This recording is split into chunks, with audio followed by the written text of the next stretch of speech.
कि plastic recycling का field चुनने के पीछे आपका प्रेरणा स्रोत क्या था? आप देखिए, समाज के अंदर जो चीज़ प्रदूषण फैला रही है, चाहे हवा की बात हो तो लोग बोलते हैं पटाखे मत जलाइए, या डीजल जनरेटर मत चलाइए, या कंस्ट्रक्शन मत कीजिएगा। बहुत सारी चीज़ों पे समाज ने और गवर्नमेंट ने कहीं ना कहीं फोकस किया है।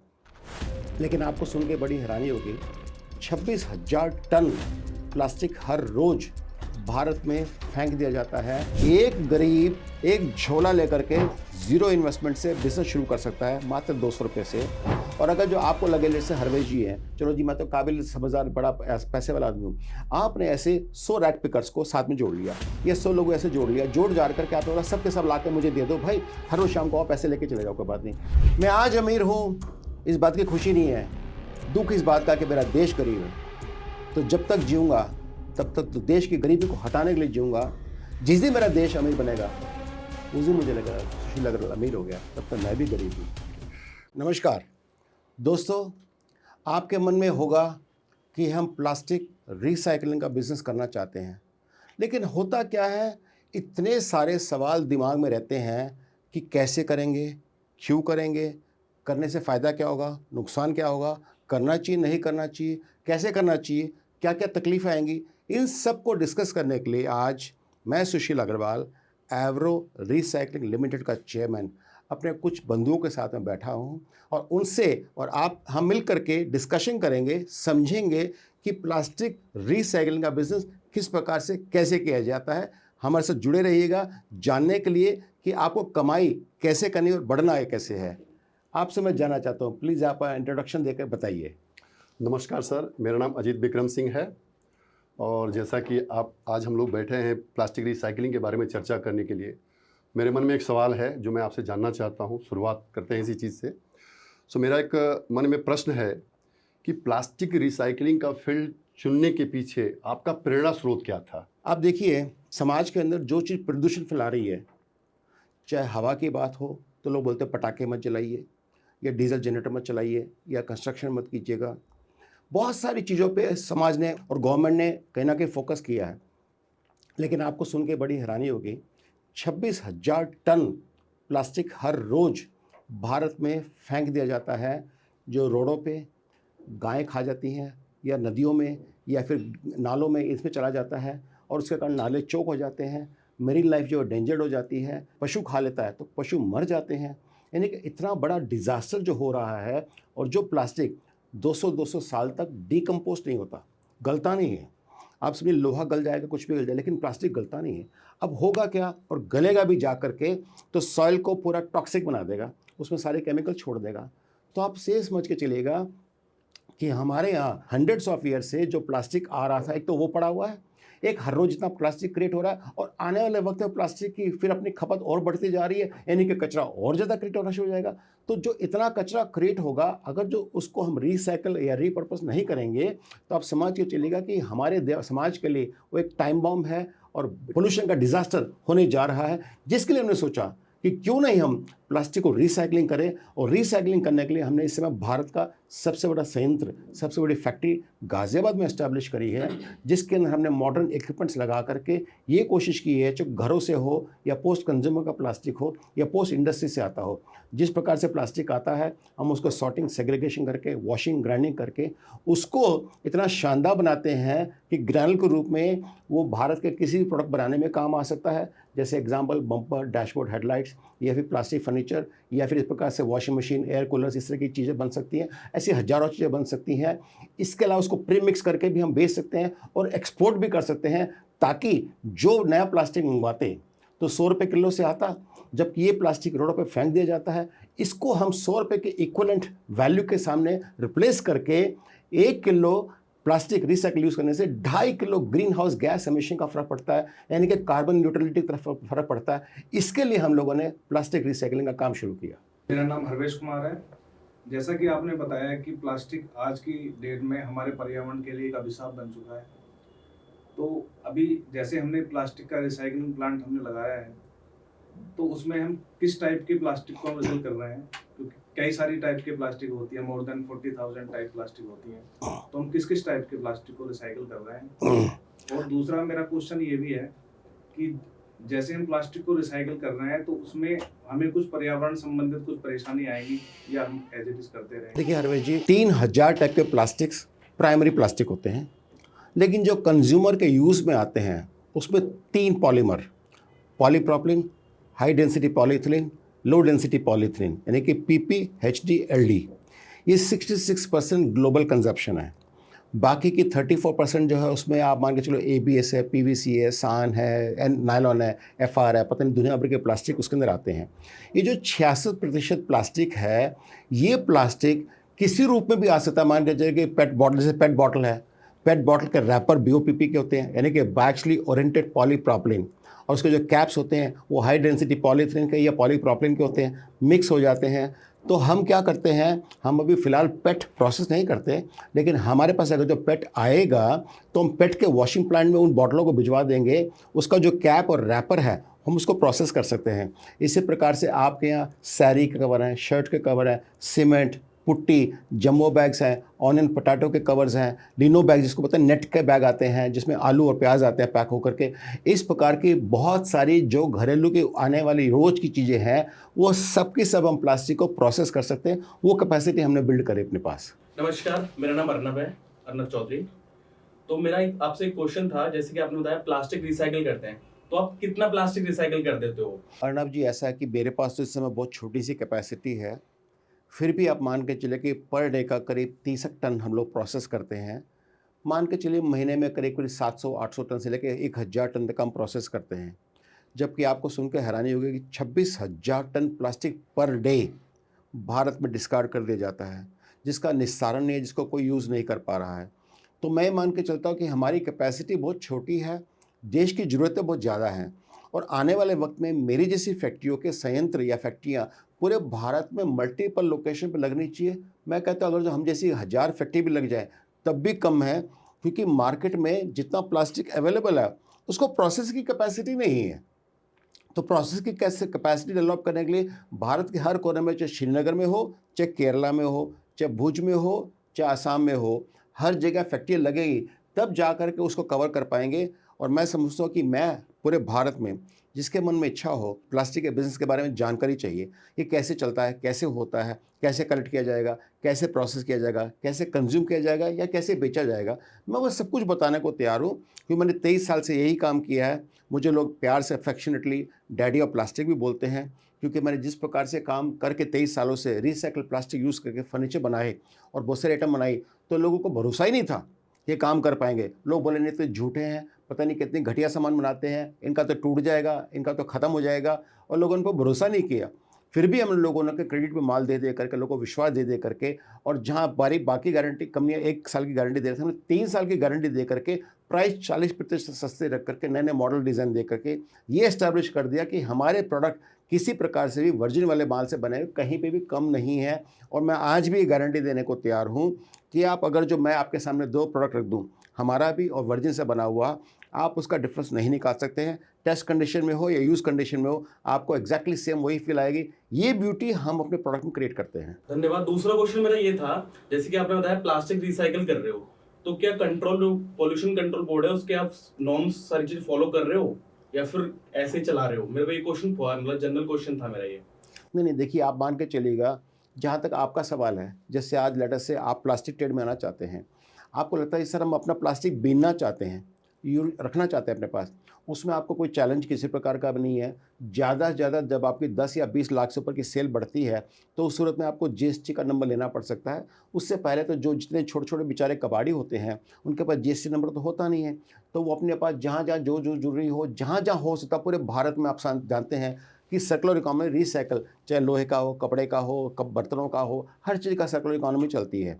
प्लास्टिक का भी ऐसी है, चल रही है, लेकिन क्या होता है बहुत लिमिटेड लोग काम कर रहे हैं। हर आदमी काम करना भी नहीं चाहता। उसका रीज़न और एक बड़ा इंटरेस्टिंग है कि लोगों को ये नहीं पता कि हमने ले भी लिया ये माल, प्लास्टिक का बीन लिया, ये उठा के कलेक्ट भी कर लिया, उसको लेगा कौन, उनको इस बात का अंदाज़ा नहीं है। लेकिन हमने मुहिम छेड़ दी है। हम कहते हैं कि भारत में जिसके पास प्लास्टिक हो, जिस रूप में भी आप हमें दे सकते हैं। जब आप हमें देते हैं प्लास्टिक, तो हमारे पास पोल्यूशन कंट्रोल का सर्टिफिकेट होना चाहिए कि हम उसको ले सकते हैं, साथ साथ उसको प्रोसेस कर सकते हैं, प्रोसेस करके फिर आगे बेच सकते हैं। हमारे पास लाइसेंस नहीं होगा तो हम उसको ऑपरेट नहीं कर सकते। वो मैन्युफैक्चर के लिए जो फैक्ट्री लगा के बैठा उसके लिए वो फैसिलिटी की रिक्वायरमेंट है, लेकिन जो आप ट्रेडिंग कर रहे हैं, जो आप हमको माल देना चाहते हैं, स्क्रैप देना चाहते हैं या आप हमसे लेना चाहते हैं, आपको उसकी रिक्वायरमेंट नहीं है जीएसटी को छोड़ करके। सर ये जो रिसाइकलिंग का हम लोग बिजनेस करते हैं, सो मेरे दिमाग में एक सवाल आया कि रिसाइकलिंग वर्ड आते ही मन में बात आती है कि सेकेंड ग्रेड का मटेरियल होगा। सो जब हम रिसाइकलिंग प्लास्टिक के साथ कोई भी प्रोडक्ट बना रहे हैं तो उस प्रोडक्ट को बनाते समय उसकी जो क्वालिटी है, जो कंसिस्टेंसी है और प्लस इस बिजनेस से हम प्रॉफिट भी कमाएं, इन तीनों को हम कैसे बैलेंस आउट करते हैं। और इससे जुड़ा हुआ हमारा एक सवाल ये था कि सर जब आपने ये रिसाइकलिंग बिजनेस के बारे में सोचा, जब आपने ये बिजनेस शुरू किया रिसाइकलिंग का, प्लास्टिक रिसाइकलिंग का, तो उसमें क्या चैलेंजेस आपको आए थे और उसको कैसे आपने ओवरकम किया था उस चैलेंज को? अजीत जी, सांच को आँच नहीं। आप देखिए, जो इंसान प्लास्टिक के ऊपर भाषण देते हैं, ज्ञान देते हैं, उन्होंने कभी यूज़ नहीं किया। यूज़ किया तो उसको कभी टेस्ट नहीं किया, ट्रायल नहीं किया, उनको प्रोडक्शन नहीं किया, प्रोड्यूस नहीं किया, उनको पता ही नहीं ABCD का।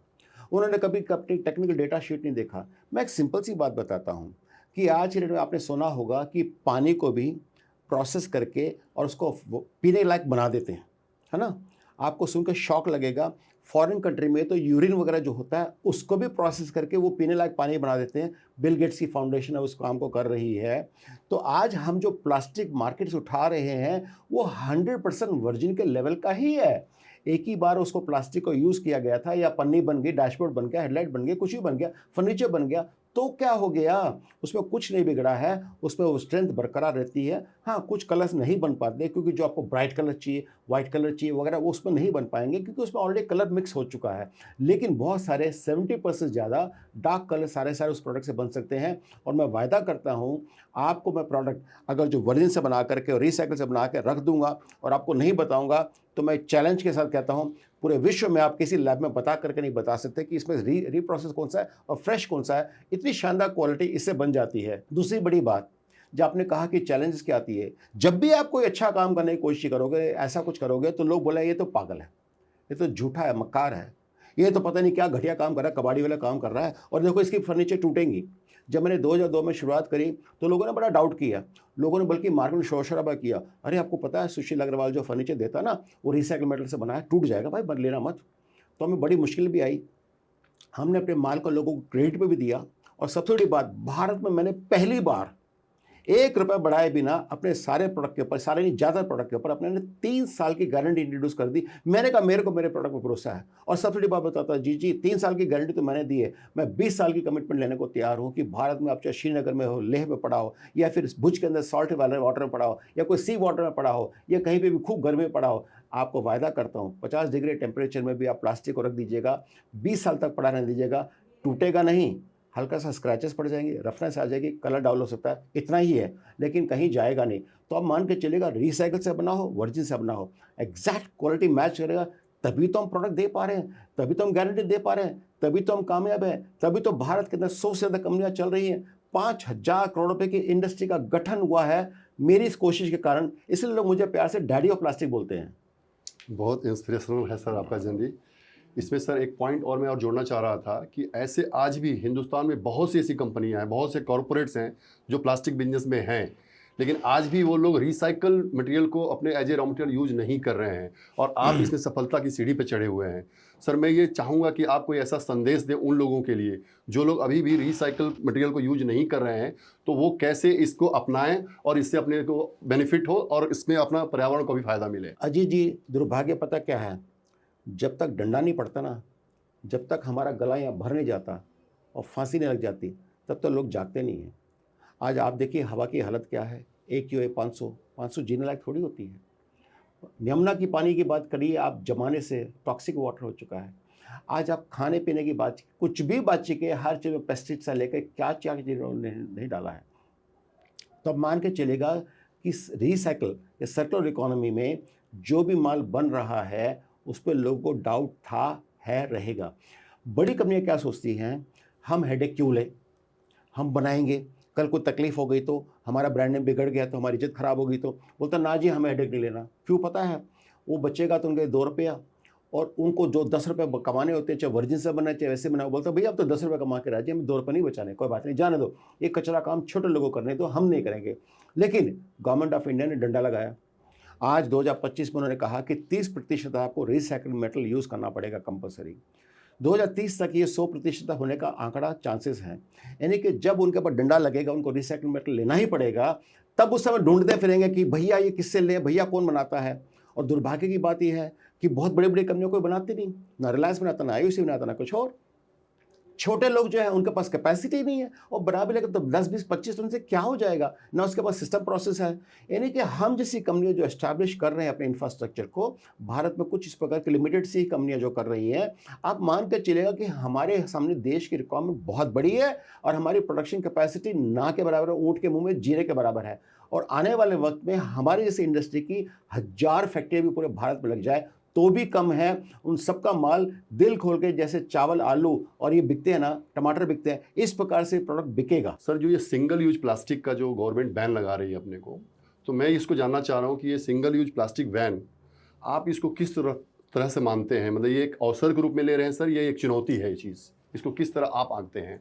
देखिए क्या होता है ना, जब जितने मैन्युफैक्चरर्स हैं जब ये माल बेचते हैं तो ये भूल जाते हैं कि इन्होंने माल बेचा था 10 रुपये वाला, लेकिन जो 2 रुपये की पैकेजिंग इन्होंने लगा के भेज दी है, वो पैकेजिंग का यूज़ वो 10 रुपये के लेवल पर नहीं है। वो सिर्फ प्रोडक्ट को अच्छा दिखाने के लिए या पेश करने के लिए या सेल करने के हिसाब से, कन्वीनियंस और कंफर्ट के हिसाब से उसको क्रिएट कर देते हैं। लेकिन उसका होगा क्या, वो हेडेक हमारी नहीं है। आप सोचिए, आप गुटखा का कोई भी पैकेट पड़ा है जो भी पर, आपको हैरानी होगी 200 साल तक वो डिकम्पोस्ट ही होता, और डिकम्पोज भी होगा तो सॉइल को टॉक्सिक कर देगा। यानी कि ऐसे प्लास्टिक का फ़ायदा क्या हुआ? तो आपको सोचना चाहिए था, आप या तो इस प्रकार के बायोकम्पोस्टेबल प्लास्टिक बनाते हैं या कोई पेपर जैसा यूज़ करते, लेकिन वो कहते नहीं, उसके अंदर फिर प्रॉब्लम आएगी, क्वालिटी मेंटेन नहीं हो पाएगी, ये नहीं हो पाएगी। मल्टी लेयर प्लास्टिक यूज़ करते हैं लोग आजकल, पेट भी है, पॉलिस्टर भी है, पीपी भी है, उसके ऊपर प्रिंटिंग भी है, दुनिया भर की है, क्योंकि उसको प्रिजर्व करके रखना है, फूड की आइटम है, एफएसएसआई की रिक्वायरमेंट है, उनकी भी मजबूरी हो सकती है। लेकिन अल्टरनेट ढूंढने की बारी जब आती है तो बहुत रेयरली कोई लोग अल्टरनेट ढूंढने की कोशिश करते हैं और लगता है कि बहुत एक्सपेंसिव भी है या बहुत मुश्किल है, ट्रिकी है। एक काम करो, अभी तो काम चल रहा है ना, कोई कुछ कह नहीं रहा ना, तो चुपचाप बेचे जाओ। तो मेरे हिसाब से मैं मान के चलता हूँ कि ये बहुत बड़ी चुनौती है कि हम सबको मिल करके ये सोचना चाहिए कि पर्यावरण को बचाने के लिए, आने वाले भविष्य में बच्चों को एक भविष्य देने के लिए, एक अच्छा देश समाज देने के लिए हम लोगों को आज ही सोचना है। मैं बता दूं अजीत जी, हमारी जनरेशन जो है पहली और आखिरी जनरेशन है जो ये पोल्यूशन को देख रही है। अगली जनरेशन को अगर, जब ने अभी इसको ठीक नहीं किया, तो अगली जनरेशन किसी लायक नहीं रहेगी। बाकी ऑक्सीजन सिलेंडर लेके घूमेंगे, विटामिन के टैबलेट्स खाने शुरू कर देंगे, छोटे छोटे बच्चों की इम्यूनिटी खराब हो जाएगी, खत्म हो जाएगी, डीएनए प्रोफाइल ही सारी चेंज हो जाएगी। यानी कि हम पहले और आखिरी हैं। हमारी आंखों के सामने पर्यावरण खराब हुआ और हम इसको ठीक कर सकते हैं, हमने इसको छोड़ दिया, फिर अगला मौका कभी नहीं मिलेगा। सर मैं आपके सामने बैठा हुआ हूँ, मेरे जैसे बहुत लोग हैं जो आपको देख रहे हैं, सुन रहे हैं, वो भी आपसे जुड़ना चाहते हैं, लेकिन उनके सामने कई चैलेंजेस हैं। एक तो सबसे बड़ा चैलेंज ये है कि जैसे भी इंडस्ट्रियल वेस्ट निकलता है या घर से कोई वेस्ट निकलता है तो वो बिल्कुल कंटेमिनेटेड होता है, मिक्स होता है। तो एक तो चैलेंज वो सबसे ज़्यादा वो आ रहा है। दूसरा स्पेस का बहुत ज़्यादा आ रहा है, क्योंकि कुछ सेग्रीगेटर्स हैं जो करना चाहते हैं। तो उनके लिए आपका क्या मैसेज है, आप किस तरीके से उनको सपोर्ट करना चाहते हैं, तो उस पर थोड़ा सा। देखिए हरवेश जी, हमारे यहाँ जितने भी लोग डस्टबिन में कचरा फेंकते हैं, आप देखिए किसी घर में भी ये गीला है, ये सूखा कचरा है, ये ब्लू है, रेड है, मार्किंग किसी ने करी नहीं है। होटलों में होती है आजकल काफ़ी जगह, मॉल में भी मिलती है, बाकी जगह बोलते हैं कुछ भी उठाओ डम मारो। जिसमें कॉफ़ी थी, चाय थी, सब्जी थी, भूसा व रात का खाना था, या कोई दही पड़ी थी, दूध पड़ा था, मिल्क के पाउचेस थे, सीमेंट है, ये ठूठ हाँ सब कुछ उठा के फेंक दिया कचरा। क्योंकि लोग बेदर्दी समझते हैं, छोड़ना मेरी हेडेक थोड़ी है, कोई गाड़ी वाला उठा के लेके जाएगा, जाके कहीं डंप करेगा, वहाँ पर जो होगा उठाएगा। वो जो उठाएगा वो कौन है? रोबोट नहीं है, आपके मेरे जैसा इंसान है। और आप सोच के चलिए कि उसके लिए हम कितनी बीमारियां भेज रहे हैं वहाँ पे बैक्टीरिया के साथ में लिप्त, क्योंकि उस सब तक कंटामिनेटेड हो चुका होगा।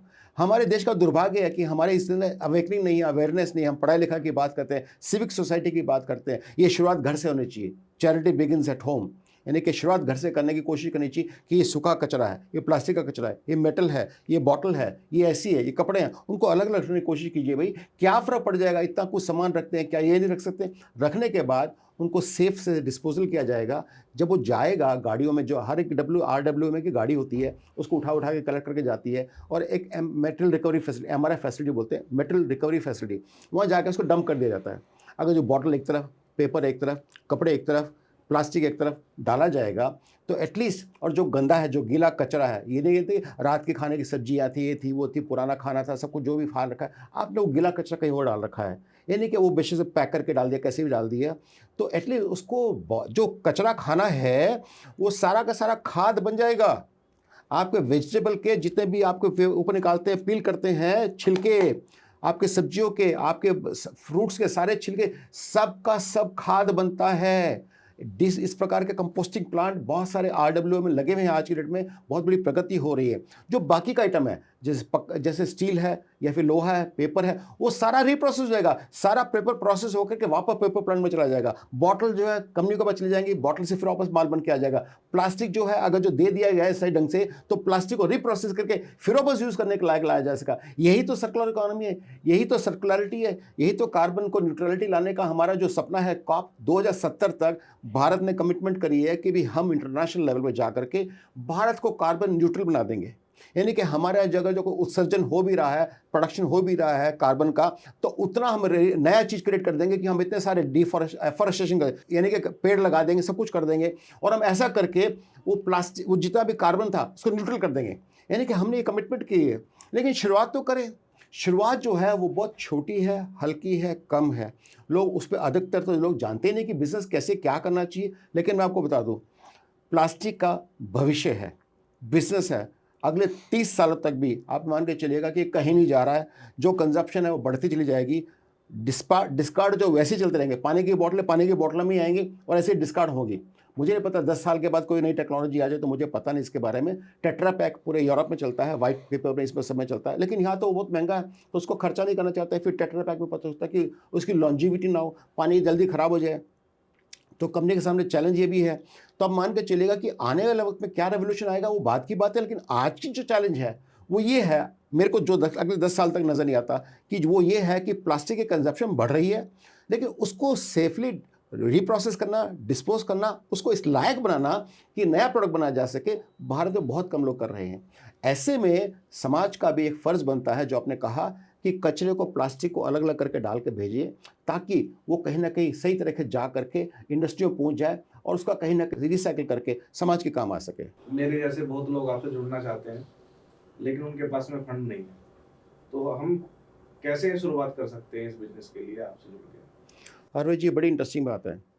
जैसे कहते हैं ना, कोई फंड नहीं है, मैं कहता इच्छा है, मेहनत है, नीयत है, शराफत है, आ जाओ, आ जाओ मेरी गाड़ी में बैठ जाओ। पता कैसे? लेट अस एग्जाम्पल, कोई भी एक गरीब है, एग्जाम्पल के तौर पे, उसको लगता है कि भैया मेरे पास खाने के लिए पैसा नहीं है। उसने इधर से उधर से घूम घाम करके दुकानों में, मॉलों में, इधर से बहुत बहुत सारी जगह आप देखा, उनका पूरा डस्टबिन भर जाता है शाम तक। आपको पता है कि हाँ भी कौन कौन सी दुकानों में प्लास्टिक मिल जाता है, तो उनसे जाकर के आप बोलेंगे, अमूमन लोग प्लास्टिक फ्री ऑफ कॉस्ट में दे देते हैं। बाई चांस कभी ऐसा होगा कि किसी ने कोई 10 मांग ले, तो कोई बात नहीं, छोटा मोटा आपने पैसा उनको दे दिया। ऐसा प्लास्टिक कलेक्ट करके आपने लेटर से सोचा कि भैया मैंने 10 किलो प्लास्टिक कलेक्ट कर लिया, और लेटर से हम आपको 20 रुपये किलो के हिसाब से प्लास्टिक खरीद रहे हैं, तो 200 रुपये आपके शाम को बन गए। तो आपका अगले दिन का रोजी रोटी का कार्यक्रम हो गया कि फुल डे के खाने पीने का सब कुछ कर, परिवार को भी कुछ खिला सकते हो उसके अंदर। यानी कि हमारे बिजनेस की ब्यूटी क्या है, एक गरीब एक झोला लेकर के जीरो इन्वेस्टमेंट से बिजनेस शुरू कर सकता है, मात्र 200 रुपये से। और अगर जो आपको लगे, जैसे हरवेश जी हैं, चलो जी मैं तो काबिल समझदार बड़ा पैसे वाला आदमी हूँ, आपने ऐसे 100 रैट पिकर्स को साथ में जोड़ लिया, या 100 लोगों ऐसे जोड़ लिया, जोड़ जाड़ करके आपने बोला सबके सब ला के मुझे दे दो भाई, हर रोज शाम को आप पैसे लेके चले जाओ, कोई बात नहीं। आपने जोड़ के मालूम पड़ा शाम को आपको 2 टन माल इकट्ठा हो गया, और आपने बोला सुशील जी आप मेरे पास 2 टन माल इकट्ठा है, आप हम आपको भिजवा दीजिए, कोई बात नहीं। तो जहाँ आपने माल खरीदा था, जिस रेट में खरीदा, उसमें 20% आप अपना मार्जिन ऐड कर लीजिएगा। मार्जिन ऐड करके हम भेज देंगे, यानी कि आपको बैठे बिठाए लोगों की जीविका देने का ब्यूटी मिली, आनंद मिला। साथ साथ में आपके पास खुद बिजनेस शुरू हो गया, और आप कितने 10 foot by 10 foot, 6 foot by 6 foot की ठोके से भी तैयारी शुरू कर सकते हैं, कहीं से भी करके। उसके बाद में जब जब आपका काम बढ़ जाए, आपने बोला सब तो मेरे पास बहुत प्लास्टिक आने लग गया, मैं रोज का 10 टन मंगा रहा हूँ, मेरे को बड़ी जगह चाहिए, बड़ी जगह कर लीजिए, तब तक आप कमाई भी कर चुके होंगे। नहीं भी है तो हम कंपनी सपोर्ट करने को तैयार है। आपको लगता है सर ऐसा कीजिएगा, हमारे को माल देने से पहले कुछ पैसे दे दीजिएगा, हम आपकी नीयत और सोच देखेंगे, आपकी वर्किंग देखेंगे, हो सकता है हम आपको कुछ एडवांस एक्सटेंड कर दें ताकि ज़्यादा से ज़्यादा माल मंगवा करके हमको दे सके। हमारी कोशिश हर लिहाज से ये होगी, आपके पास जो प्लास्टिक आ रहा है, जब जब आप उसको देना, आपको हाथों पैसे मिल जाए, सेम डे पैसे मिल जाए, और जितनी क्वांटिटी सारी आपके निकल जाए तो आपको प्रॉफिटेबिलिटी का कोई चैलेंज कहीं किसी प्रकार से नहीं आएगा और ना कोई इन्वेस्टमेंट का चैलेंज है। जैसे कि आपने पूछा कि कैसे बिजनेस स्टार्ट कर सकते हैं, मान लीजिए फंडिंग का इशू होता है सबको। मान के चलो आज मेरे को फंडिंग भी आपने दे दी, सपोर्ट भी आपने कर दिया, मैंने माल भी मटेरियल भी तैयार कर दिया, तो मैं बेचूंगा कहाँ उसको? अगर मेरे को बेचना है उसको मटेरियल को, मान लो सब जगह से मैंने कवर कर लिया, प्रिक्योर कर लिया, उसको बना भी दिया, आपने मशीन सेटअप भी करा दी, अपने फंडिंग भी कर दी, सारा सपोर्ट भी कर दिया, अब मैं बेचूंगा। नहीं अर्नाब जी, मैं इसको 3 तरह से एक्सप्लेन करता हूँ। पहला पिलर या पहली जो ज़रूरत है वो है कलेक्शन करना। आपको जैसे मैं हरवेश जी को समझा रहा था, प्लास्टिक को आपने समाज से हर लिहाज से जहां आपका दिल करे, जो ऑलरेडी सिस्टम चल रहा है, चाहे भले ही जो ऑलरेडी कबाड़ी या जैसे लेट्स से स्क्रैप डीलर जो होता है उसका माल पड़ा हो, आपने उन सबसे बातचीत कर ली कि भाई तुम्हारे पास प्लास्टिक स्क्रैप कितने रुपए होता है, बोला 6 रुपये में आता है, 8 रुपये में, चलो भैया 2 रुपये मार्जिन लेकर के आप हमें देना शुरू कर दीजिएगा। आप पहले उससे कलेक्शन कीजिएगा, कलेक्शन करके पास अपनी क्वांटिटी बनाइएगा जिसमें आपको 20-50 हज़ार रुपये से आपका काम बड़े आराम से चल जाएगा। हो सकता है लाख रुपये जो पड़े 2 लाख की जरूरत पड़े, जितनी क्वांटिटी आपकी बढ़ेगी। इसके बाद में जब आपने हमको माल दिया तो हम उसकी प्रोसेसिंग करने की कैपेसिटी हमारे पास है, उसकी इन्वेस्टमेंट थोड़ी बड़ी है जो हमने ऑलरेडी कर रखी है, तो इसलिए आपको उसको प्रोसेस करने का और प्रोसेस करने का सेल करने का जो सिलसिला है वो आपकी हेडेक नहीं है। लेकिन जब आप बड़े बनना चाहते हैं, आपके दिल में आएगा सर हम आपको माल क्यों दें, हम तो अपना खुद का ही बना लेंगे। बनाइए, हम आपको टेक्नोलॉजी बताएंगे, समझाएंगे, उसके बाद में आप अपने खुद की मशीन लगा लीजिएगा। मान के चलेगा 15 से लेकर 25 लाख रुपए के बीच में शानदार फर्स्ट क्लास आपका इंफ्रास्ट्रक्चर सेट हो जाएगा। उसमें आप मान के चलेगा कि हर महीने करीब करीब 150 से 200 टन माल आप प्रोसेस कर सकते हैं बड़े ठंडे दिमाग के साथ, और एक एक माल पे पर किलो आपने 2 रुपये भी कमा लिया तो मान के चलो 3 से लेकर 4 लाख रुपए का आपका हर महीने प्रॉफिट जनरेट हो गया। आपकी इन्वेस्टमेंट कितनी है? 15, 20, 25 lakh maximum, that's it, including working capital मिला करके। यानी कि इतने छोटे से के अंदर आपका इतना शानदार काम हो जाएगा। आपने खुद बनाया, आपको लगा सर मेरे से बेचना नहीं आ रहा, चिंता मत कीजिए, आप हमको बेच दीजिएगा, हम उसको अपने पास बेचना जानते हैं क्योंकि हमारे पास इंफ्रास्ट्रक्चर है। 23 साल से हम प्लास्टिक फील्ड के अंदर है, जो लोग ट्रेडिंग करते हैं हम उनको दे देंगे, या फिर हमारे यहाँ कंज्यूम होता है तो हम अपने वहाँ कंज्यूम कर लेंगे, क्योंकि 1000 मेट्रिक टन हम अपने पास हर महीना कंज्यूम भी करते हैं। तो हम आपसे प्लास्टिक जितना आप देंगे हम उसको लेने की ताकत भी रखते हैं। नहीं ले पाए, अगर जो हमारी खुद की कैपेसिटी पूरी हो चुकी है तो हम आपका माल ऐसी जगह पास ऑन करवा देंगे जहाँ पर आपको 2 पैसे मार्जिन मिले, आपको हाथों पैसा मिले और उसको माल बेच करके उसको फ़ायदा भी मिले। ये हमारी कोशिश रहेगी। सर एक मेरा क्वेश्चन हो रहा है, जैसा कि आप ये सब मुहिम चला रहे हैं, तो मेरे हिसाब से जैसी मेरी सोच है ये निम्न वर्ग के लिए और निम्न मध्यम परिवार के लिए आप चला रहे हैं। लेकिन रिसेंटली मैंने आपका एक ब्लॉग भी देखा था और एक वीडियो देखी है कि आपने एक ट्रांसजेंडर्स के लिए एक मुहिम चालू की है, तो आप समाज के हित में इतना कार्य कर रहे हैं, तो उस पर थोड़ा सा प्रकाश डालिए। हरवेश जी देखो, बड़ा इंटरेस्टिंग चीज़ है, आपने देखा समाज में स्त्री और पुरुष, हम इसके अलावा किसी और को नहीं जानते। हंड्रेड्स ऑफ ईयर से आप देखेंगे मेल फीमेल के अलावा दूसरा जेंडर होता ही नहीं था, जबकि हजारों साल से चीरकाल से भगवान राम के समय से ट्रांसजेंडर या किन्नर समाज रहा है।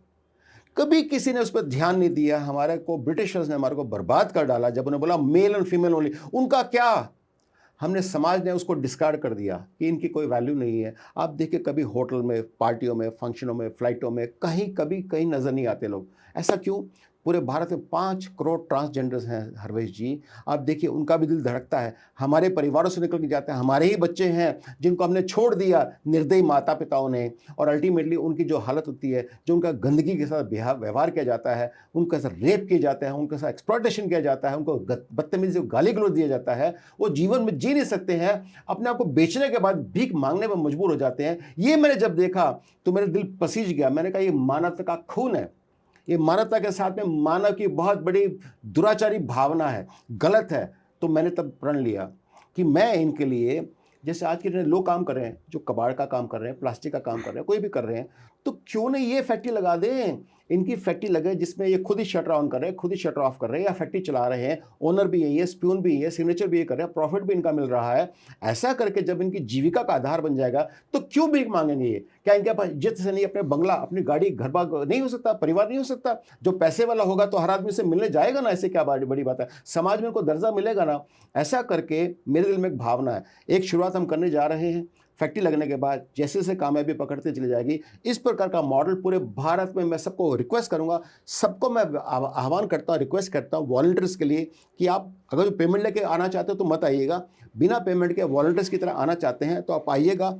हम सब मिल करके एक टीम बना करके, एक चार्टर बना करके इसको मूवमेंट देंगे। मैंने इसका नाम रखा है ऑपरेशन शुद्धि, जिसमें मैं समाज के अंदर से प्लास्टिक को हटाने के लिए जहां गरीब लोग बिन बिन के ला सकते हैं, एक पल के लिए चाहे गरीब लेके आए, चाहे किन्नर समाज लेके आए, ला करके उसको प्रोसेस करके हम उनको ट्रेन करेंगे, सिखाएंगे, बताएंगे। उनको कोई इन्वेस्टमेंट नहीं करनी है, इन्वेस्टमेंट भी हम करेंगे ताकि उनको नुकसान ना हो, तकलीफ ना हो, और ये भी गारंटी देने की कोशिश करेंगे कि उनको कहीं पे भी लॉस नहीं होगा, बशर्ते कि वो अपना काम ईमानदारी से सफाई से करें, जो मैं मान के चलता हूँ कि करेंगे, क्योंकि उनको रोजी रोटी चाहिए। मैंने जब भी पूछा उन्होंने यही कहा कि हमको कोई काम नहीं देता, हमसे बदतमीजी से लोग पेश आते हैं। अगर उनको काम मिल जाएगा, इज्जत से वो काम करने को तैयार है। ऐसा करके मैं पूरे भारत में मूवमेंट चलाना चाहता हूँ और 5 करोड़ किन्नर समाज, ट्रांसजेंडर के लोगों को डिग्निटी ऑफ लाइफ, इज्जत से जीने का मौका देना चाहता हूँ। तो सर वो प्लांट भी रिसाइकिल ही होगा?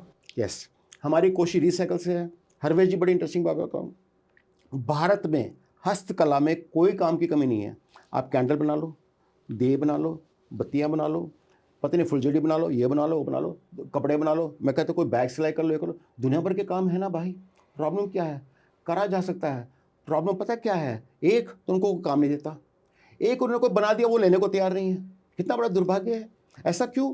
अगर जो, बल्कि आपको गर्व होना चाहिए, आपको प्राइड का फील करना चाहिए कि ये जो बनाया गया, ये ट्रांसजेंडर किन्नर समाज द्वारा बनाया गया, मैं इसको प्रमोट कर रहा हूँ। इस गर्व के साथ में बड़े बड़े ब्रांड्स को, बड़े बड़े सेलिब्रिटी को प्रमोट करना चाहिए ताकि उनको सम्मान और इज्जत मिल सके। जब उनका प्रोडक्ट, मैं कहता हूँ महंगा ना से, जो वाजिब दामों में उस रेट में तो लेना चाहिए ना, बनता है ना, तब उनको डिग्निटी ऑफ लेबर कैसे मिलेगी? आज गवर्नमेंट जॉब दे नहीं रही, प्राइवेट सेक्टर में उनको कोई ज़्यादा रिटर्न करता नहीं है, कोई छोटा मोटा ले लिया, जबकि कॉन्स्टिट्यूशन को पूरी राइट प्रोवाइड करता है। ओके, लेकिन उसके बावजूद लोग उसका उल्लंघन करते हैं, कोई चिंता नहीं करता है। तो उनको डिग्निटी ऑफ लाइफ देने के लिए हम जैसे और आप जैसे आम लोगों को उठना पड़ेगा, आगे आना पड़ेगा, संवेदना के साथ में उनके लिए कुछ करना पड़ेगा। जब आप करेंगे और जब वो अपने पाँव में खड़े होने लग जाएंगे, आप वाकई देखिएगा इंटरेस्टिंग बात कि कैसे समाज का एकदम कहते हैं ना बहुत बड़ा विस्तार हो जाएगा और समाज के अंदर एक बहुत बड़ी सद्भावना शुरू हो जाएगी।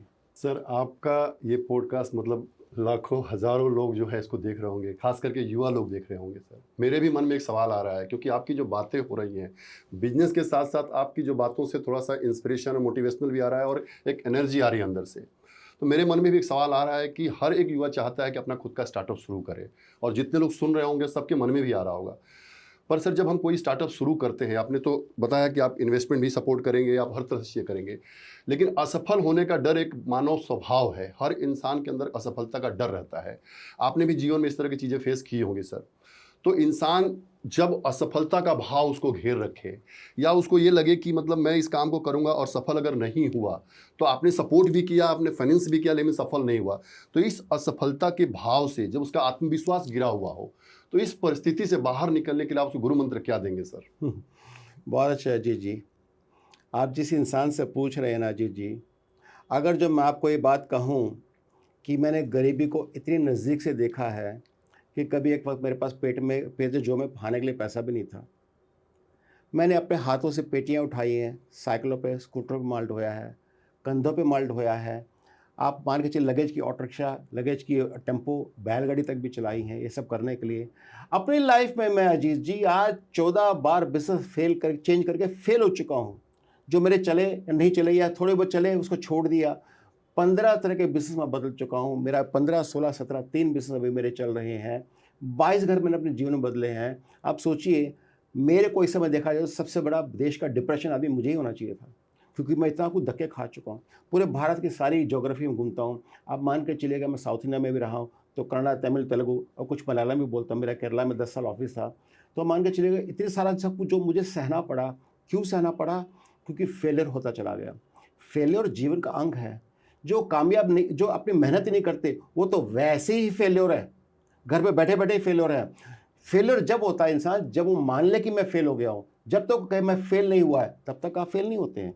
मैंने नहीं माना कि मैं फेल हो गया हूँ। मैंने कहा नहीं, मैंने जहाँ शुरुआत की थी, मेरी जॉब में कभी 1 रुपया नहीं होता था। आज मैंने 200 करोड़ रुपए की वैल्यूएशन क्रिएट की है, और यहाँ मैंने रुका नहीं हुआ अजीत जी। मेरा इसके बाद में इसमें बहुत सारी 000 ऐड करने का मन है, जिसके लिए हमने पूरा ब्लूप्रिंट तैयार करके प्लानिंग कर रखी है। और आने वाले वक्त में भगवान ने चाहा, हमें समाज का, प्रकृति का आशीर्वाद मिलता रहा, तब वो सारे सपने पूरे करके दिखाएंगे। हमारे stakeholder, shareholder, employees, distributor, banker, supplier, जितने भी लोग जुड़े हुए हैं, सबका जीवन में फायदा करके दिखाएंगे। तो आप मान के चलिएगा कि आपको हिम्मत होनी चाहिए। आप अगर जो अपने आप को फेल ना माने, तो आपको फेल कोई नहीं करता। तो वहाँ तक तो निश्चित हो जाइएगा। और आप मान के चलेगा कि जो बिज़नेस करना है, करने की बात है, तो आपके दिल में एक प्रण होना चाहिए। जब आप ईमानदारी से चलते हैं, देखिए मेरे पास चॉइस है, मुझे समाज से लेना है तो मैं ऐसे उठा सकता हूँ, या मैं ऐसे हाथ फैला दूंगा तो यहाँ एक उठाने के बदले हो सकता है मैं ये मेरे हाथ में सारी की सारी आ गई, ये सारी आ गई मेरे हाथ में, है ना। तो ये क्या है, लेने का तरीका होना चाहिए। जो लोग ऐसे लेते हैं, ठीक है भाई, आप तो कहते हैं ना चांदी की सोने से, चांदी की स्पून से पैदा हुए हो, आपको मजे हो रहे ज़िंदगी के, आप कुछ भी ले लो। लेकिन जो लेना चाहता है, चाहे ज्ञान हो, चाहे आशीर्वाद हो, चाहे कितनी कैसी किसी प्रकार की गाइडेंस हो, ऐसे हाथ फैला दीजिएगा। लोगों बोले डाल दो जितना डालना है, चाहे उसको एक मिश्री डाले, चाहे उसको आपका झोली भर डाले, है ना। मांगे तो सही, बोले तो सही कि हाँ मेरे को इच्छा है, जरूरत है। आप जब जरूरत अपनी जाहिर करेंगे लोगों के सामने, तो 99% लोग अपना मुंह मोड़ लेंगे, फ़ोन बंद कर देंगे, आपको बात करना बंद कर देंगे और ये सोचेंगे पता नहीं मेरे पास कब आ जाएगा। लेकिन आप ये मान के चलेगा, अगर जो आपकी आशा है, निष्ठा है, प्रभु में विश्वास है, ब्रह्मांड को आप मान के चलते हैं, आप मैनिफेस्ट कीजिएगा कि हाँ मेरे को आने वाले वक्त में बड़ा आदमी बनना है, प्रगति करनी है, मैं कामयाबी होकर रहूँगा। और अगर जो आपके पास एक ही मंत्र को रखता हो, एक ही गुरु मंत्र, क्या गुरु मंत्र है? Focus, focus, focus. आपका फोकस है, आप अडिग हैं, आपको हिला नहीं सकता, आप कामयाब होने से कोई रोक नहीं सकता आपको। सर आप हजारों लाखों के प्रेरणा स्रोत हैं सर, आपका प्रेरणा स्रोत क्या है सर? आपके अंदर ये प्रेरणा कहाँ से आती है सर? इतना मोटिवेशन कहाँ से आता है सर आपके अंदर? अजीत जी, मेरी गरीबी और मैं 65 साल का हो गया हूँ, 52 साल से दंगल कर रहे हैं। हर रोज़ मेरा मजाक उड़ाती है। सुबह उठता हूँ, अपने हाथ को ऐसे करता हूँ, माँ सरस्वती, माँ लक्ष्मी, माँ काली का आह्वान करता हूँ, उनको उस पर देखता हूँ। माँ सरस्वती क्यों पता है? माँ लक्ष्मी क्या बोलती है? लक्ष्मी स्तोत्र में लिखा हुआ है कि जहाँ सरस्वती होगी वहाँ तो मैं आऊँगी ही आऊँगी बाय डिफ़ॉल्ट। आपको मुझे बुलाने की जरूरत नहीं है, आप माँ सरस्वती को बुलाइए। तो यानी कि माँ शारदा, माँ सरस्वती का आशीर्वाद जिसके पास हो, जिसके ज़बान पे सरस्वती हो, जो मीठी बात कर सकता हो, जो अपनी बात समझाने की कैपेसिटी रखता हो, तो लक्ष्मी जी अपने आप आएंगी।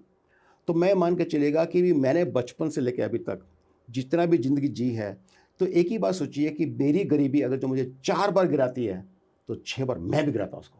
रोज़ दंगल करता हूँ, हर रोज़ दंगल करता हूँ। रोज़ सवेरे उठते साथ ही आप मान के चलिए जी, मैं जब सवेरे उठ जाता हूँ, नॉर्मली 5:30-6 बजे उठता हूँ, तो ब्रश अगर जो 4 बार करना है तो मुझसे 2 बार ही करके ख़त्म कर लेते हैं, जल्दी-जल्दी जाना है।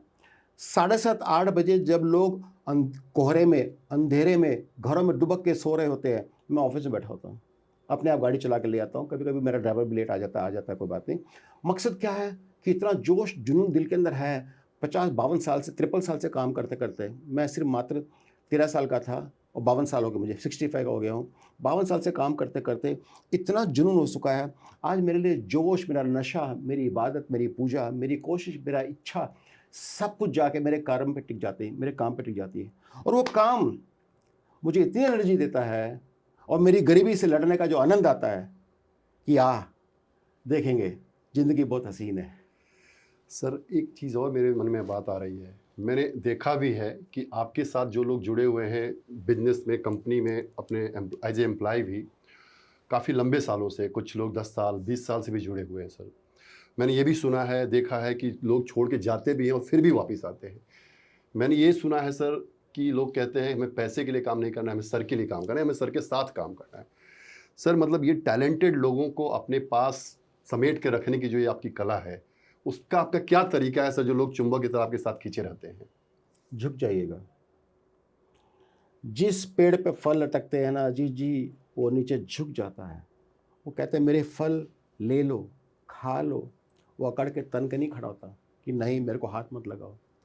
क्योंकि मैं ऐसी जगह से उठ के आया, मैंने जीवन को इतनी नज़दीकी से देखा। 22 घर जिस आदमी ने बदल लिए हो, पूरे देश में घूमता रहा हो, बचपन से लेकर आज तक स्ट्रगल करता रहा हो। ऐसा भी हुआ कि मैं बस स्टैंड पे सो गया, मैंगलोर के बस स्टैंड पे, ठंड के दिनों में 24 रुपये बचाने के लिए कि होटल के पैसे चार्ज लग जाएंगे। नहीं यार, उसको बचा लेते हैं, मेरे को कौन पूछने वाला है। अब सोए तो कहाँ से, रोड पे तो सो नहीं सकते, तो बस स्टैंड पे तो लोग बैठे रहते हैं, मैंने कहा वहीं सो जाते, कोई बात नहीं। यानी कि इस प्रकार से हुआ है। ऐसा भी हुआ है कि मेरी जॉब में 1 रुपया था, 2 रुपये प्लेट की इडली थी। वो तो सोचता रहा क्या करें, पैसा नहीं है। लगा कि 1 इडली मांग लेते हैं। शर्म आई, कितने लोग खड़े, सबके सामने कैसे बोलेंगे। तो चुपचाप गिलास पानी का उठाया, पी लिया, चले गए, कोई बात नहीं, जाने दो, कोई बात नहीं, अपनी किस्मत में नहीं है। तो अब मान के चलिएगा, मैं अपने साथ जितने जुड़े मेरे लोग हैं, सिक्योरिटी गार्ड हो चाहे स्वीपर हो, जो भी है, मैं जब भी उनसे मिलता हूँ दोनों हाथ जोड़ करके प्रणाम करके मिलता हूँ, नमस्कार करता हूँ, झुकता हूँ ऐसे और उनको बोलता हूँ, उनके नाम जानता हूँ, उनके बच्चों के नाम जानता हूँ, उनकी वाइफ के नाम भी जानता हूँ और ये भी जानता हूँ कि कौन किस क्लास में क्या पढ़ रहा है, कैसी ज़िंदगी जी रहा है, उसके सुख दुख तकलीफ़ होती है तो मैं दूर से बात नहीं करता, गले लगा के बात करता हूँ। मेरा दरवाजे हमेशा सबके लिए खुले हुए हैं। क्यों पता है? मैं एक छोटा सा अदना इंसान हूँ, अपने रोल अदा करने आया हूँ। ये मेरा नहीं है अजीत जी, मैं ये मैनेजर हूँ। ये ओनर की भावना जिसमें होती है, वो जो घमंड उनके दिल में होता है, जिस दिन मट्टी मिल जाएंगे, जिस मट्टी को आपका परिवार भी प्यार नहीं करेगा, वो कहता है घर पे मत लगे, उसको बाहर ही बाहर ले जाओ, वही बनना है। तो ये बात का एहसास जब उस सोने से पहले, मट्टी में मिलने से पहले क्यों नहीं पहले समझ जाए कि अपना अस्तित्व क्या है, क्यों है, तो वो मेरे के अंदर जो आती है भावना, मैं सारे बच्चों को, सारे जितने लोग मेरे साथ चाय प्लांट में लोग जुड़े हुए हैं, हर एक को परिवार की तरह मानता हूँ और वो मुझे पापा ही मानते हैं। मेरे पास मेरी फैक्ट्री में जितने लोग हैं, जिस उम्र के भी हों, उनके दिल में एक ही बात है, हमारा पापा बैठा है। कुछ लोग ऐसे भी दद्दू भी मानते हैं, ये अर्नब है, ये दद्दू बोलता है, ठीक है जी, कोई बात है, अच्छी बात है। लेकिन मेरा मकसद क्या है, मैं हमेशा जब भी देखता हूँ तो मैं ही अपने आप को अजीत पाता हूँ, मैं ही हरवेश पाता हूँ, मैं ही अर्नब पाता हूँ, मैं ही हूँ। अगर जो मैंने कोई शब्द आपको ऐसे कहे जो आपको ठेस पहुँचा रहे हैं, तो आप मान के चलिएगा कि क्या शब्द मैं सुनना चाहता हूँ अपने लिए? नहीं ना। तो जब नहीं सुन सकता तो बोलना भी नहीं चाहिए। मेरी कोशिश रहती है, ऐसे नहीं कि मुझे गुस्सा नहीं आता। वो कहता है ना, भगवान राम ने कहा है, भय बिन प्रीत नहीं। जो आपसे डरता नहीं, वो आपकी इज्जत भी नहीं करता। और जब जब जरूरत पड़ी तो भगवान राम ने भी धनुष उठाया है। तो मैं भी कभी कभी गुस्से में आता हूँ तो बोलता हूँ, लेकिन अपने फायदे के लिए नहीं, सामने वाले को जगाने के लिए, उसके अंदर से बैठा ज़मीर जो है उसको झंझोड़ने के लिए। तुम क्या कर रहे हो? तुम्हें भगवान ने बना के भेजा, तुम्हारे अंदर कुछ खास बात है, क्यों अपना जीवन जाया करो, वेस्ट करो? मैं तुमको पहचान रहा हूं, मेरे को जौहरी की तरह मुझे तलाश है, मुझे पता है तुम तराशा जा सकते, तुम हीरे हो, बन जाओ। अगर तुम बिगड़ रहे हो तो मैं बनाना चाहता हूँ, ये मेरे दिल में भावना होती है, क्योंकि मैं तो चला जाऊंगा, अगर जो उसका जीवन बन गया तो मेरा समाज तो बेहतर बनेगा ना। सर जीवन में कोई ऐसी एक कोई घटना या कोई ऐसा मोड़ बताना चाहेंगे सर, जहां से मतलब आपका कार्यशैली चेंज हुआ हो और असफलता से सफलता की तरफ बढ़ना शुरू कर दिए, फिर आपने पलट के पीछे नहीं देखा सर? ये बड़े इंटरेस्टिंग बात बताता हूँ अजीत जी। बचपन में जब हम छोटी सी साइकिल की दुकान चलाते थे, साइकिल के स्पेयर पार्ट्स बेचते थे, तो क्या पैसा था नहीं, कुछ कमाई भी नहीं थी, बहुत ना के बराबर था। आपको सुन के बड़ी अजीब लगेगा कि जो छोटी साइकिल होती है बच्चों को सीखने के लिए, वो भी भाड़े पे लाते थे। और आप बड़ी इंटरेस्टिंग बात बता रहा हूँ जो हर एक को नहीं पता, जो किताब मेरे पास होती थी वो किताब मैं भाड़े पे लाता था। वो उसके हर 10 पैसे ऐसे लगते थे, तो लाता था, पढ़ के फटाफट एक होता था कि रातों रात दे दूँ।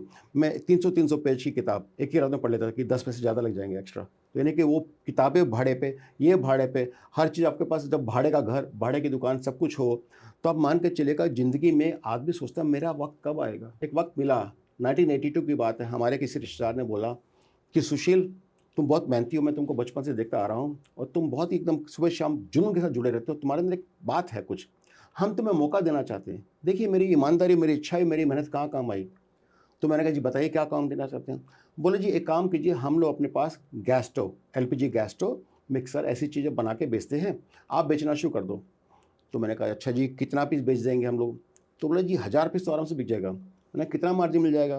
बोला जी 50 रुपये तो मिल जाएगा। तो मैंने कहा जी 5000 रुपये तो बनते हैं, इससे क्या हो जाएगा? तो बोला नहीं बेटा 50,000 बनते हैं। मैंने कहा क्या?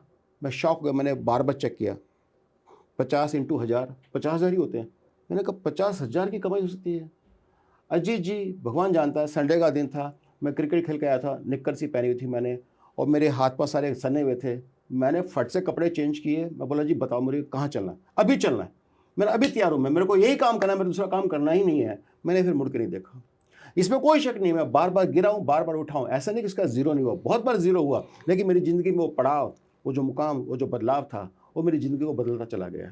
सर आपकी ईमानदारी, कर्म और अनुशासन की पराकाष्ठा को देखते हुए आप जो ये रिसाइकलिंग का बिजनेस लेके आए हैं, तो क्या हमारे देश के किसी सरकारी विभाग से या किसी सरकारी नेतृत्व से आपको कोई इस चीज़ में बढ़ावा मिला है कभी? हरवेश जी मुझे लगता है इस पर कमेंट नहीं करना चाहिए मुझे, क्योंकि मैं एक लिस्टेड कंपनी का चेयरमैन हूँ।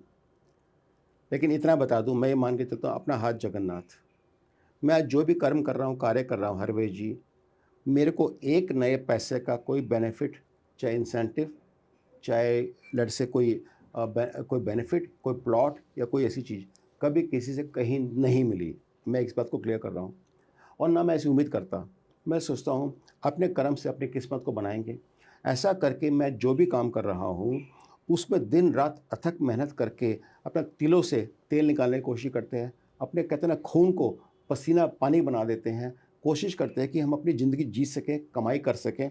और ऐसा करना थोड़ा मुश्किल टास्क भी होता है। आपका मोनोपोली ना हो, कंपटीशन में भी हो, फिर दुनिया भर के कंप्लायंसेस हो। 500 से ज़्यादा कंप्लायंस मैं करता हूँ, क्योंकि हमारी कंपनी लिस्टेड है, सेबी के भी हो, बीएसए के, एनएससी के, इसके उसके, आरओसी के। आप मान के चलिए कंप्लायंस की लिस्ट लंबी चौड़ी पड़ी है। 90% मेरा टाइम दिमाग इन चीज़ों में चला जाता है जहाँ पे मुझे गवर्नमेंट की कंप्लायंसेस करनी पड़ती है, जबकि ये मेरी हेडेक नहीं होनी चाहिए थी। तो आप मान के चलिएगा कि यहाँ पे हमारे पास आधार काम चलाने का, गवर्नमेंट के इंसेंटिव बेनिफिट्स या उनकी वो कोई हमारे पास आशीर्वाद नहीं है। मैं ये नहीं कहता नहीं देना चाहते, लेकिन मैं ये कहता हूँ हमने को लिया नहीं है। और हम जो भी कर रहे हैं अपने कर्म से, अपने धर्म से, अपनी इच्छा से, अपनी शक्ति से, अपनी योग्यता से उसको काम को करके आगे बढ़ रहे हैं, और आने वाले वक्त में भी इसको खूब प्रगति से आगे करते रहेंगे। हाँ, लेकिन एक इच्छा है। आज आपने पूछा हरवेश जी, एक दिल में तार है जो बहुत अच्छा है, बहुत दिल से जुड़ा हुआ है। मैं एक ही बात चाहता हूँ और जानता हूँ कि हमारे देश के माननीय प्रधानमंत्री जी का सपना था। उन्होंने G20 में दिल्ली डिक्लेरेशन में ये कहा था कि 2 पैराग्राफ रिसाइकिल प्लास्टिक के ऊपर लगाए गए थे, जिसकी 170 कंट्री में सिग्नेटरी हैं।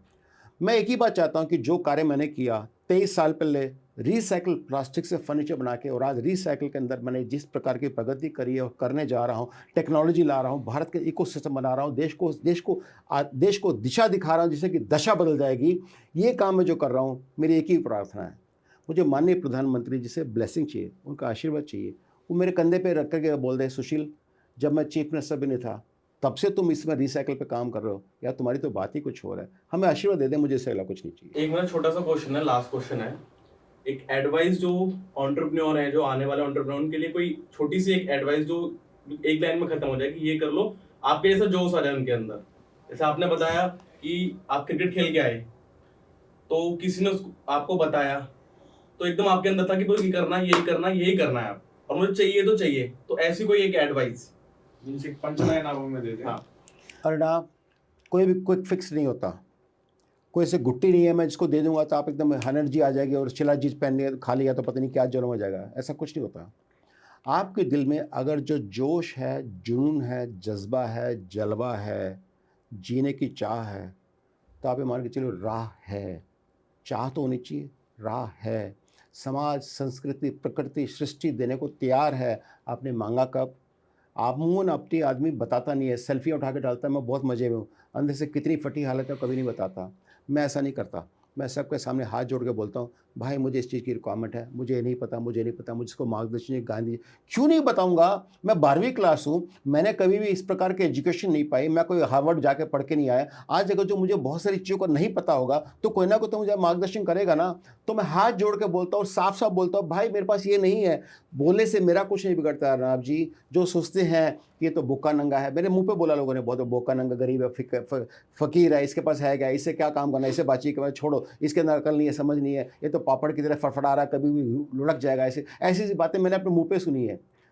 कोई बात नहीं, मुझे आपसे कुछ नहीं कहना, मुझे आपको कोई कुछ कहने का मेरा मन नहीं है। मैं इतना ही कहना चाहता हूँ, अगर जो आपने ठान ली है तो जब तक आप खुद नहीं गिराते अपने आप को, किसी की औकात नहीं है आपको गिरा दे। ठान लो पहले एक बार। जैसे अर्नब ने कहा कि अब लास्ट की तरफ हम लोग जा रहे हैं, तो अब इसको हम लोग लास्ट में ही जाएंगे। सो मेरा एक लास्ट पॉइंट ये था कि सर अगले 5 से 10 साल में प्लास्टिक रिसाइकलिंग का आप किस तरह का भविष्य देख रहे हैं इस इंडस्ट्री का अपने अगले 5 से 10 सालों में? सबसे सुनहरा भविष्य भारत में अगर जो है तो सर्कुलर इकोनॉमी पे, रिसाइकलिंग पे है, जिसमें प्लास्टिक प्रमुख है। क्योंकि बाकी मेटल्स की तो हो ही रही थी, चाहे एल्यूमिनियम है, स्टील है, ये उनका तो रिसाइकलिंग हो ही रहा था। प्लास्टिक नेग्लेक्टेड सेक्टर था। और इस समय देश के माननीय पर्यावरण मंत्री जी ने ऐलान किया है कि प्लास्टिक के ऊपर फोकस किया जाए, उसको सर्कुलर इकोनॉमी में लाया जाए।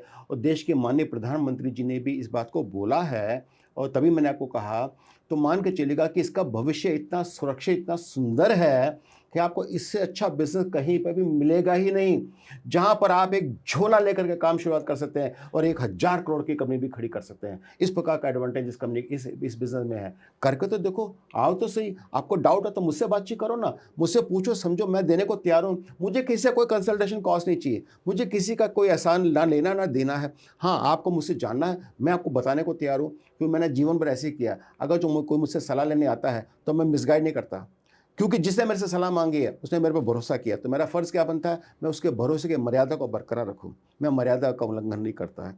तो इसलिए मान के चलेगा कि जिसको जीवन में जब भी जहाँ जैसे ही बैठे हो, आपके दिल में आता, आपको ईमेल पे, वीडियो कॉल पे, फ़ोन कॉल पे, जैसे जो भी बातचीत करनी, आना है, मिलना जुलना कर, आ जाइएगा। मैं आपकी सेवा, आपको निस्वार्थ भाव से गाइडेंस मेंटरिंग देने को तैयार हूँ। मैं एक देशभक्त इंसान हूँ, देश के लिए मरूँगा, देशवासियों के लिए जीऊँगा, देश के लिए वापस फिर आऊँगा, और अगर जो मेरा अगला जन्म है तो इसी देश में लूँगा। सर, एक कोई गुण आपसे हम चुराना चाहते हैं, तो मैं जानना चाहता हूँ कि ऐसी कौन सी आदत या दिनचर्या है आपकी जो आपको इतना अनुशासित और फोकस्ड रखती है? वो चीज़ हम चुराना चाहते हैं सर। वो कौन सी ऐसी आपकी दिनचर्या आदत है सर?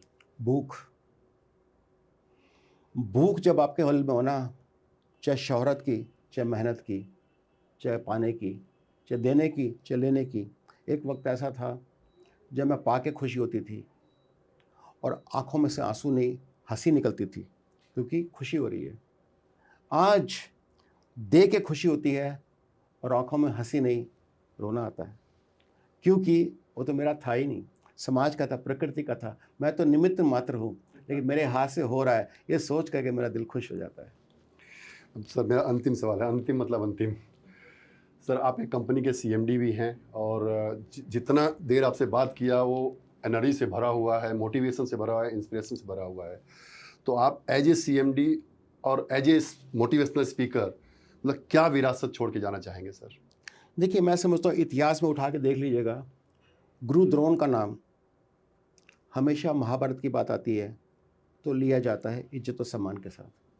चाहे उन्होंने दुर्योधन का पक्ष लिया, वो एक अलग बात थी, क्योंकि वो राजा के साथ जुड़े हुए थे।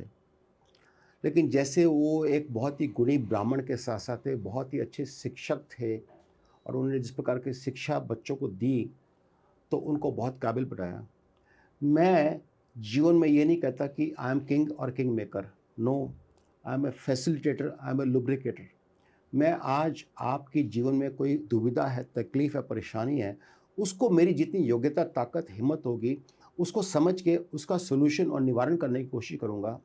तो एक ही चीज़ चाहता हूँ कि जिन लोग मुझे याद करें तो ये सोच के याद करें, सुशील अग्रवाल की तरह जब भी उंगली उठाई तो उसे हमारा हाथ पकड़ गले लगा लिया। बस यही तमन्ना, यही कामना। मैं कुछ रैपिड फायर चाह रहा हूँ, मतलब उससे हाँ, हाँ। जो एक शब्द में मतलब जवाब है उसको मैं नोट किया था, तो जी, मैं एक बताएं। बार आपसे बस एक एक शब्द में आप जो आपके मन में आए जी। आप मुझे बोलिएगा sir.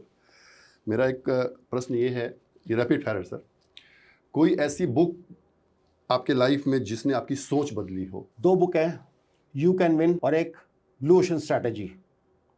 You can win Shiv Khera की लिखी हुई है, बहुत ही शानदार बुक है, कि आप जीत सकते हैं। कि सर और blue ocean strategy Renee Mauborgne and Kim की लिखी हुई है, बहुत ही शानदार बुक है कि ज़िंदगी में आपको कैसे जीना चाहिए वो बताएगा। और सबसे बड़ी बात, इनसे पहले भूल जाऊं, महाभारत, गीता को पढ़िएगा आप। गीता जिसने पढ़ ली उससे बड़ा गुणी इंसान पूरे विश्व में कोई नहीं हो सकता। सबसे पहले मैं गीता को कहूँगा, बाद में मैनेजमेंट की बुक सिखाऊंगा। तो मतलब गीता को हम लोग कंसिडर कर Yes, सकते हैं। yes. सर, आपका कोई पसंदीदा इंस्पिरेशनल वाक्य, लाइन? जिंदगी हसीन है।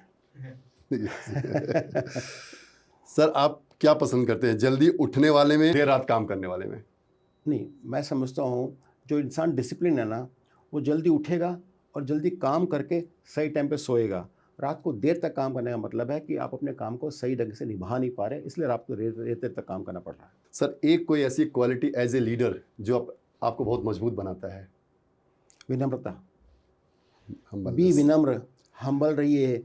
कुछ नहीं जाएगा, कभी कुछ नहीं मिलेगा। और जितने लोग अपने साथ अकड़ के धोपकड़ के बात करते हैं, बदतमीजी करते हैं, अपना फ्लॉन्ट करते हैं, मेरे ये है वो है, कुछ नहीं रहेगा, सब मट्टी मिल जाने वाला है। अगर जो आप विनम्र हैं तो लोग आपको याद रखेंगे कि हाँ, इसमें कुछ सादगी थी, विनम्रता थी। कोई एक ऐसा ड्रीम जो अभी भी आप पूरा करना चाह रहे हैं? एक ड्रीम है, जब मैं ज़िंदगी में आगे बढ़ रहा था तो मैं गरीबी रेखा को पीछे छोड़ता चला गया। मैं आज अमीर हूँ, इस बात की खुशी नहीं है, दुख इस बात का कि मेरा देश गरीब है। तो जब तक जीऊँगा तब तक तो देश की गरीबी को हटाने के लिए जीऊँगा। जिस दिन मेरा देश अमीर बनेगा उस दिन मुझे लगेगा कि सुशील अग्रवाल अमीर हो गया, तब तक मैं भी गरीब हूँ। कोई एक सलाह जो इतने सारे लाखों लोग आपके बात को सुन रहे हो, हम जैसे युवा लोग भी सुन रहे हैं, तो कोई एक सलाह जो देना चाहेंगे सर? ज़िंदगी जीने के लिए है, जी लीजिएगा। ऐसा ना हो जिंदगी आपको जी जाए। कल नहीं होता है, आज है, अभी है, यही पल है। Just do it. Thank you thank you sir. Thank you. तो दोस्तों, ये आपने देखा हमारी कोई डिस्कशंस। मुझे पता है इसके बावजूद भी आपके दिल में बहुत सारे सवाल होंगे जो आपको लगता है उलझे हुए हैं, समझ में नहीं आया। ये तो आपने बहुत सारी मोटिवेशनल बातें कर दी, इसके अलावा क्या है? चिंता ना करें, भगवान पे भरोसा है, अपने कर्म पे, अपनी किस्मत पे भरोसा है, अपने आप पे भरोसा है ना। आइए, मिलिए, बातचीत कीजिए। हमारी कंपनी में किसी प्रकार का कोई कैच नहीं है, ना कोई कंसल्टेशन चार्जेस, ना रजिस्ट्रेशन फीस, ना कुछ और। No nonsense. आपके दिल में आता है कि मैं काम करना चाहता हूं, मैं कहता हूं पूरा भारत मेरे पास आएगा, मैं पूरे भारत को सिखाऊंगा, बताऊंगा, क्योंकि मेरा फर्ज है। मेरे मेरे शरीर पे, मेरी आत्मा पे मेरे देश का कर्जा है और ये मेरा फर्ज है कि मैं उसको पूरा करके जाऊं। आ जाइएगा, जुड़ जाइएगा। धन्यवाद।